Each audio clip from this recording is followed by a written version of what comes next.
Takže je to výzva, ale je to dobrá výzva. Amen. Amen.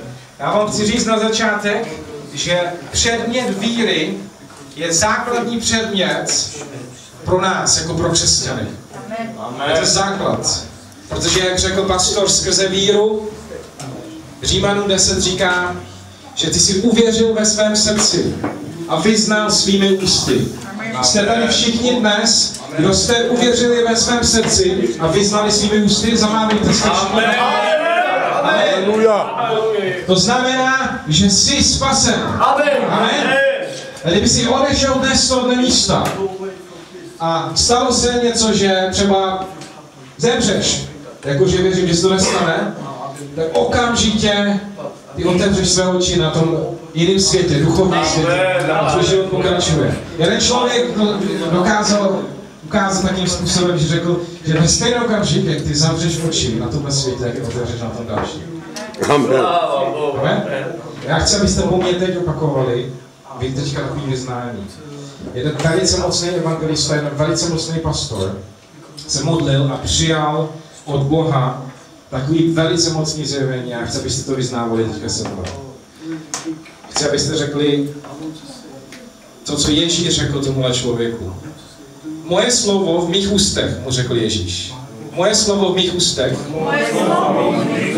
produkuje stejné výsledky jako moje slovo v tvých ústech. Amen, haleluja. To je víra. Amen. Víte, to, co Ježíš řekl, produkuje stejné výsledky v Ježíšovou ústech, jako to, co Ježíš řekl v tvých ústech. Bible říká, že není rozdíl. Není rozdíl. Pojďme teďka zpátky do Židům, 11. kapitoly, verš 1. A to je verš, který můžeme opakovat znovu a znovu a znovu. A já se chci k tomu verši vrátit, i když o tom pastor už mluvil. Tady, co se říká? Věřit Bohu znamená spoléhat se na to, v co doufáme, a být si jistí tím, co nevidíme. Tady je velice důležitý verš, jak abyste to viděli. Já nevím, jaký máte Bible, máte slovenský Bible, většina z vás. Co tam je na konci toho verše? Ve slovenštině. Můžete to někdo přečíst? Viera. 11.1. Viera je zaiste podstatou toho, čoho sa nadejame a dôvodom toho, čo nevidíme.